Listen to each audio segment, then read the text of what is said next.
Vinarium, the voice of wine. Listen.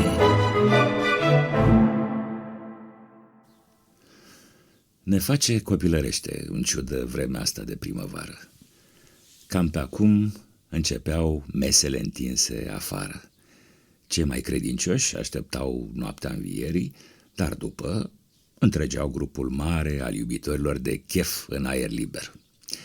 Zgomot de pahare și sticle, glasuri amestecate, chicoteli și râsete sănătoase, frânturi de muzică. Cu toată atmosfera asta plăcută, la care până mai ieri am avut acces fără bariere, mulți dintre noi am amânat nepermis de mult sau am ratat nepermis de des întâlnirile cu cei dragi. Anul trecut n-am organizat nimic de ziua mea pentru că eram în toiul pregătirilor pentru Vinarium 2019 și nu am avut timp. Anul ăsta am avut timp, dar curtea a fost goală. Nu îndrăznesc să trag concluzii și cu atât mai puțin să dau sfaturi. Chiar dacă nu am fost prins niciodată de febra cumpărăturilor de sărbători, cu alterarea sensului inclusă, am tras vreo 2 decenii să fac față mizei comerciale de cealaltă parte a teșghelei. Anul ăsta însă riscăm să nu ne bucurăm de sărbătoare din cauza gândurilor pentru viitor. Aici chiar am un sfat. 3 zile să ne lăsăm mintea liberă. 3 zile să le dedicăm prezentului. Să ne zâmbim în oglindă și să găsim câte un zâmbet pentru cei din preajma noastră. Și bineînțeles, să ne mai împrietenim cu un vin. Crama Histria, Nicolaos, Sauvignon Blanc 2019. Vin sărbătorile de Paște, vin să fie în casa voastră. Aceasta era o urare pe care am lansat-o acum multă vreme și care mi se pare potrivită și astăzi. Oricât mi-aș dori să ridic vinul în importanță, știu bine, în aceste zile, masa tradițională înseamnă, în primul rând, anumite feluri de mâncare și mai apoi vin. Poate copiii noștri își vor aminti de noi degustând un vin. Ar fi frumos, nu? Dar generația noastră își aduce aminte de clipele petrecute cu părinții, cu bunicii, când gustă drobul, când aude zgomotul ciocnitului, când simte aroma de pască. De aceea, astăzi nu voi prezenta vinul ca fiind vedeta de pe platoul de filmare, ci mai degrabă echipa tehnică. Am ales un Sauvignon Blanc din Dobrogea pentru debutul mesei, era să spun întâlnirii cu cei dragi. Paul Fulea, Dobrogea, vor să ne arate că lumea nouă poate fi și aici la noi, sau noua lume veche, de la culoare alb-gălbui cu irizații de verde până la nas și gust. Acest vin exprimă tinerețe, prospețime, vioiciune. Notele vegetale, aciditatea, mă fac să-mi pun cuvântul că va ține piept tuturor antreurilor și experiența îmi spune că puteți merge cu el chiar și atunci când vă bucurați de drobul pomenit mai devreme. Cum masa nu va fi una grăbită, cred că e rost de mai multe pahare. Parcă se și cer așa, nu știu cum.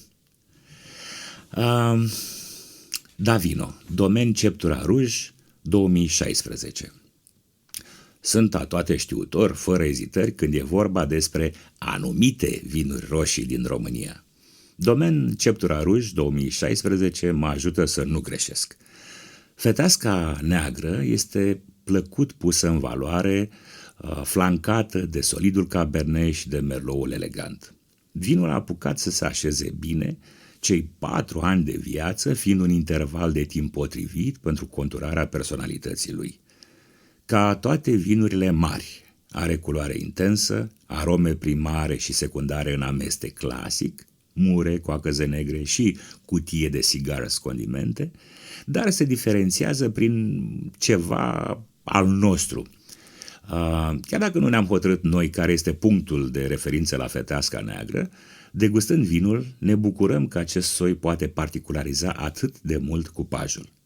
Spre deosebire de alte vinuri roșii mature, Domaine Ceptura Rouge aproape că nu are nevoie de aerare, fiind pregătit pentru consum la câteva minute de la deschiderea buteliei.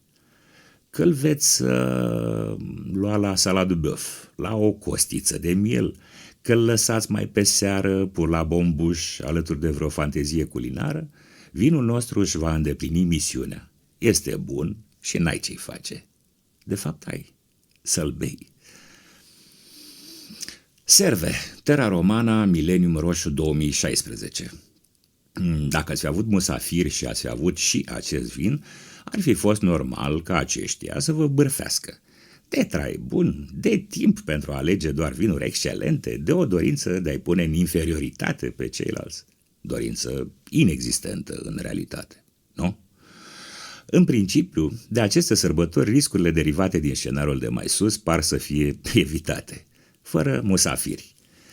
În liniștea căminului, și pot recunoaște că îmi face plăcere să folosesc cu ghilimele un astfel de șablon care rezolva pe vremuri orice impas de compoziție, poate facem împreună o culegere. În liniștea căminului, reiau, puteți să meditați mai mult despre vinul celor de la serve. Astăzi, vinul dumneavoastră. Terra Romana s-a născut acum 22 de ani și a reprezentat un vârf al vinificației românești. 2016 continuă linia franțuzească, atât de bine adoptată și adaptată de Aurel Rotărescu, inspirat în trecut de Guy Dupois, prezentându-se curajos și elegant, chiar mai atrăgător decât mulți ferișori bordelezi de același leat, le même âge. Chiar dacă se potrivește cu carnea roșie, opțiunea mea este să-l asociem cu brânzeturile fine. Nu e meniul tradițional, de acord, dar și noi tocmai vorbim de Merlot 48%, 48,5% și de Cabernet 37%.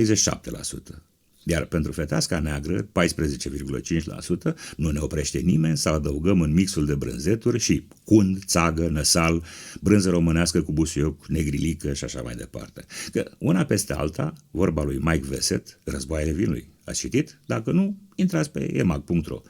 Global plus local egal glocal. Și pare, mai mult ca oricând, că se umple de înțeles sintagma. Dar ce vorbim aici? Nu e timpul nici de economie, nici de sociologie. Ne gândim la noi și la plăcerea noastră. Să ne răsfățăm cu un vin bun dintre cele bune. Bune dintre cele bune vă doresc să vă fie și clipele acestor sărbători. Astăzi e și ziua de naștere a fratelui meu, Adrian. La mulți ani, bădiță. Cum s-o spune bădiță în franceză? Vinarium, the voice of wine. Listen.